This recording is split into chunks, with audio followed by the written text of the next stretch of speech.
On April 17, 2013, an ammonium nitrate explosion occurred at the West Fertilizer Company storage and distribution facility in West Texas, 18 miles, 29 kilometers north of Waco, while emergency services personnel were responding to an arson fire at the facility.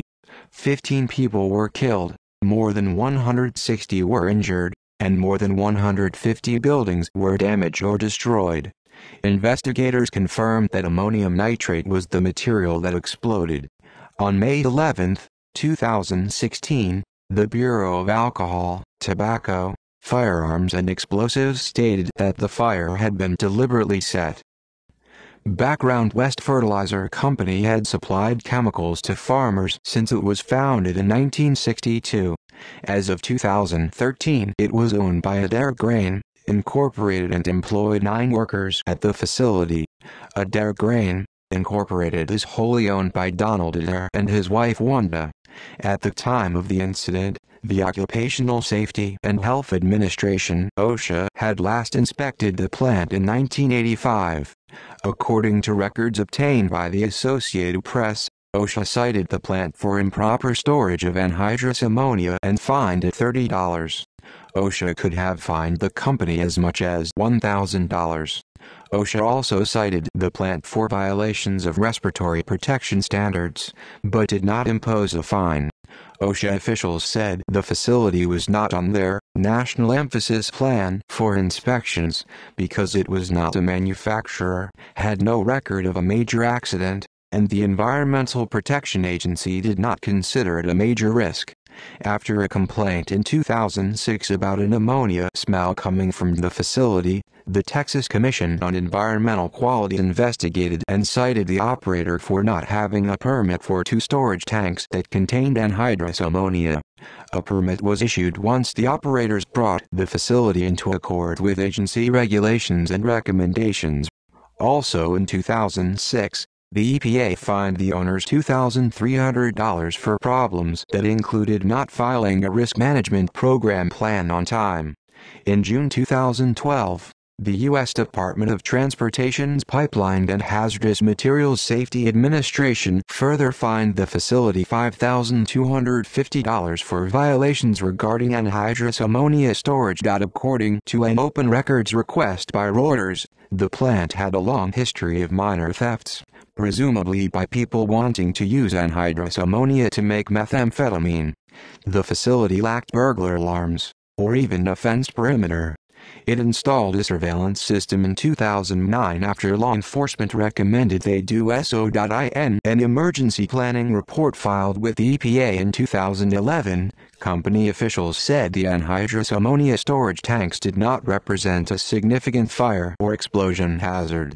Indeed, the tanks were still intact following the nearby fire and explosion. According to its last filing with the EPA in late 2012, the company stated that it stored 540,000 pounds, 270 short tons, 240 t of ammonium nitrate and 110,000 pounds, 55 short tons, 50 t of anhydrous ammonia on the site.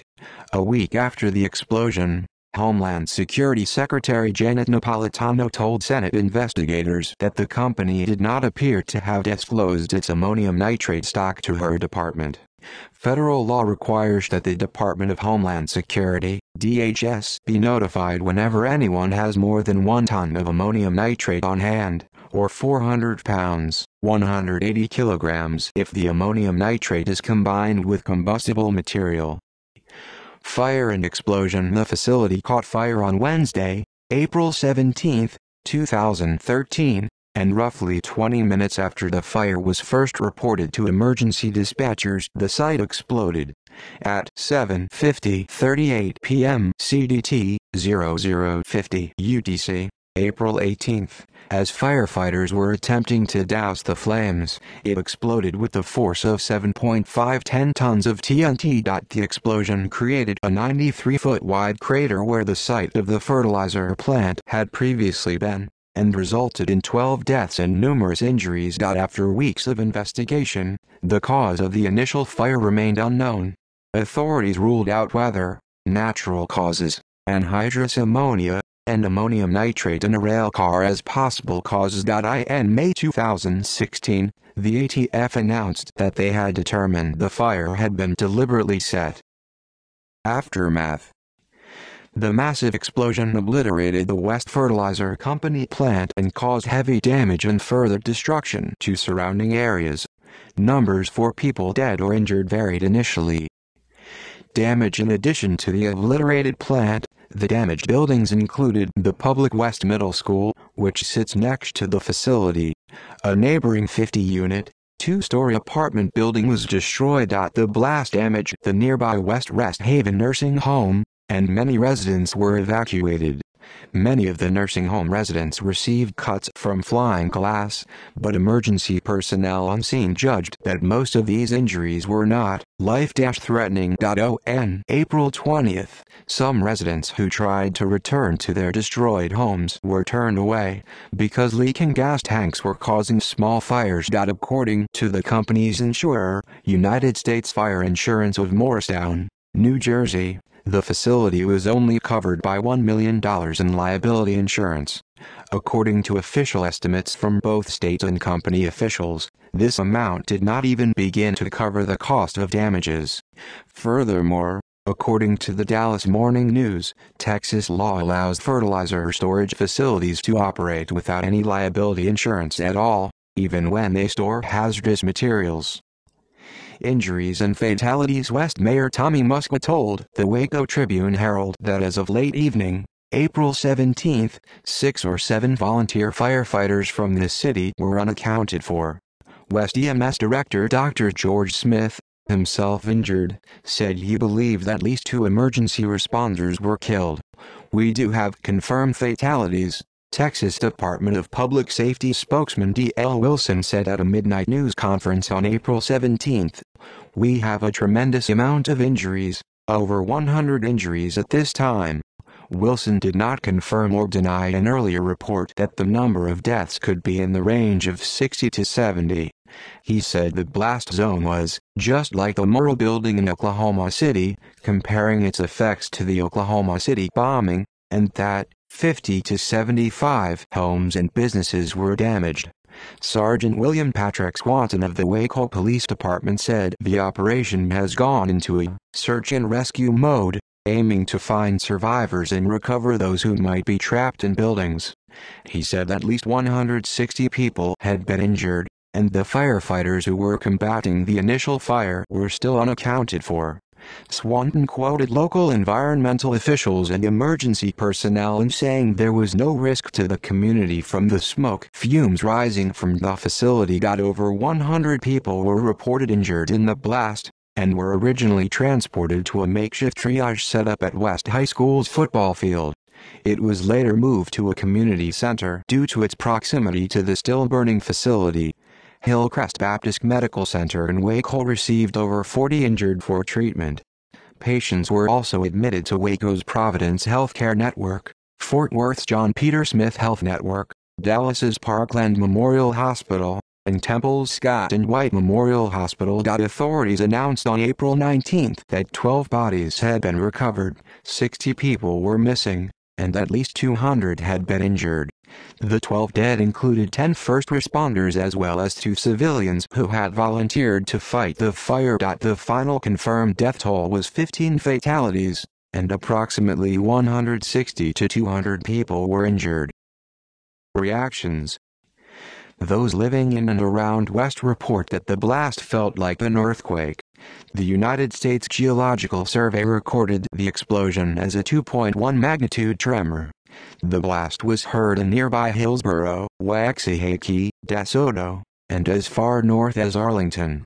Windows were blown out in Abbott, 7 miles, 11 kilometers NE of West. Texas Governor Rick Perry issued a statement on the evening of April 17. "We are monitoring developments and gathering information as details continue to emerge about this incident. We have also mobilized state resources to help local authorities. Our thoughts and prayers are with the people of West, and the first responders on the scene." President Barack Obama issued his own statement on April 18. Today our prayers go out to the people of West Texas in the aftermath of last night's deadly explosion at a fertilizer plant. A tight-knit community has been shaken, and good, hard-working people have lost their lives. I want to thank the first responders who worked tirelessly through the night to contain the situation and treat the wounded. My administration, through FEMA and other agencies, is in close contact with our state and local partners on the ground to make sure there are no unmet needs as search and rescue and response operations continue. West is a town that many Texans hold near and dear to their hearts, and as residents continue to respond to this tragedy, they will have the support of the American people.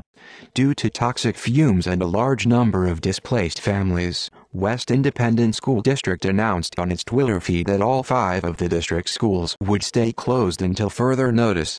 They reopened on April 22. Nearby school districts Abbott Independent School District, ISD, and Penelope ISD also closed their schools for a day. Waco police indicated that they would treat the explosion site as a crime scene out of caution. The U.S. Bureau of Alcohol, Tobacco, Firearms and Explosives announced on the morning of April 18 that it would send a national response team, including fire investigators, explosive experts, chemists, and canine units, to investigate the site. The U.S. Chemical Safety and Hazard Investigation Board, an independent federal agency that investigates accidents involving industrial chemicals, also dispatched a major investigation team to West to begin searching for the cause of the disaster. Urban Search and Rescue Texas Task Force 1 and Texas Task Force 2 Urban Search and Rescue deployed on the morning of April 18 to assist in search and rescue. An incident management team from the Texas A&M Forest Service was also deployed, as was the veterinary emergency team from Texas A&M College of Veterinary Medicine and Biomedical Sciences. Governor Perry declared McLennan County a disaster area, and on April 22, President Obama issued an emergency declaration, which afforded the state aid with 75% federal funding. On April 18, the Texas National Guard sent members of the 6th Civil Support Team to the area to test the air quality and assess chemical and biological hazards. On June 13, 2013, the Federal Emergency Management Agency, FEMA, declined additional aid to the town, based in large part on the ability of the state of Texas to provide the necessary funds to rebuild. However, on August 2, 2013, FEMA reversed its original decision and approved a major disaster declaration for West. Investigation. The State Fire Marshal Department said that investigators interviewed almost 300 people and followed 160 leads in their initial investigation. In May 2013, the Texas Department of Public Safety instructed the Texas Rangers and the McLennan Sheriff's Department to join the Texas Fire Marshal's Office and the U.S. Bureau of Alcohol, Tobacco, Firearms and Explosives in the criminal investigation into the explosion. Investigators blamed stocks of ammonium nitrate fertilizer stored in a bin inside a seed and fertilizer building on the property for the explosion, but failed to identify what started the actual fire that led to the explosion. On April 22, 2014, the U.S. Chemical Safety and Hazard Investigation Board released preliminary results of its investigation into the explosion. It found that company officials failed to safely store the chemicals in its stockpile, and that federal, state and local regulations about the handling of hazardous materials were inadequate. In a statement released alongside the report, the board's chair, Dr. Rafael Moyorazo, stated, "The fire and explosion at West Fertilizer was preventable. It should never have occurred. It resulted from the failure of the company to take the necessary steps to avert a preventable fire and explosion and from the inability of federal, state and local regulatory agencies to identify a serious hazard and correct it." The CSB's year-long investigation found that 1,351 facilities across the country store ammonium nitrate, and that their many areas had no regulations to keep such facilities away from populated areas. Moyer also urged new and revised regulations, stating, "There is no substitute for an efficient regulatory system that ensures that all companies are operating to the same high standards. We cannot depend on voluntary compliance." The ATF announced on May 11, 2016, that the fire that led to the explosion was intentionally set. However, they declined to comment about any possible suspects, though a reward of $50,000 for information leading to an arrest has been offered. This finding was subsequently disputed by various other experts, who noted that the ATF's finding was based primarily on their inability to find any other cause for the initial fire. Some people complained that it delayed victims' lawsuits against the fertilizer company, gave the defendants more legal ammunition, and prompted the U.S. Environmental Protection Agency to put a hold on new chemical plant safety rules. The Waco-McLennan County Public Health District, in collaboration with the Texas Department of State Health Services, carried out and completed an epidemiological study to describe the physical injuries related to the incident. The report was issued in June 2014, and the study was later published as a scientific manuscript in 2016. Regulatory changes 1 year later, in 2014, the Wall Street Journal reported that fertilizer storage regulations in the U.S. were unchanged. In 2015, the Texas legislature passed House Bill 942 regulating storage and inspection of ammonium nitrate and granting authority to the Texas Commission on Environmental Quality and local fire marshals to effect and enforce such regulation. Lawsuits. At least 7 lawsuits were filed against Hilaire Grain Incorporated, which owned the West Fertilizer Company facility. On October 11, 2015, a day before jury selection was to begin, parties reached a partial settlement in one case. Its terms have not been disclosed. The settlement includes the families of the 3 civilians killed in the fire and explosion. This is separate from the $118,300 in fines that West Fertilizer was handed for violating several rules about the handling of hazardous materials. A trial for a second group of plaintiffs was expected to begin in late 2016. In January 2018, it was reported that the city of West will receive $10.44 million in settlements with defendants in the litigation around the plant explosion. The West City Council approved the settlement, which includes funds for damages not covered by insurance or grants from state or federal agencies. The lawsuit that the settlement pertains to was filed on behalf of the city and claimed the defendants were negligent in selling or distributing the ammonium nitrate-based fertilizer, that they failed to properly warn of the dangers associated with the handling and storage of the product, and should have never sold the product to West Fertilizer.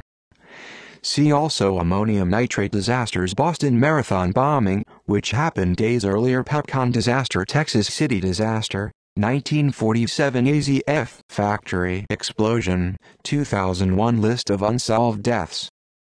References. External links: West Fertilizer explosion and fire investigation, U.S. Chemical Safety Board final report, archive letter from the CSB to Senator Barbara Boxer about access to the investigation site, CSB video documenting the blast damage in West Texas fertilizer plant explosion, collected news and commentary at The Guardian. West Fertilizer, off the grid, the problem of unidentified chemical facilities. Hearing before the Subcommittee on Cybersecurity, Infrastructure Protection, and Security Technologies of the House Committee on Homeland Security, 114th Congress, First Session, August 1, 2013.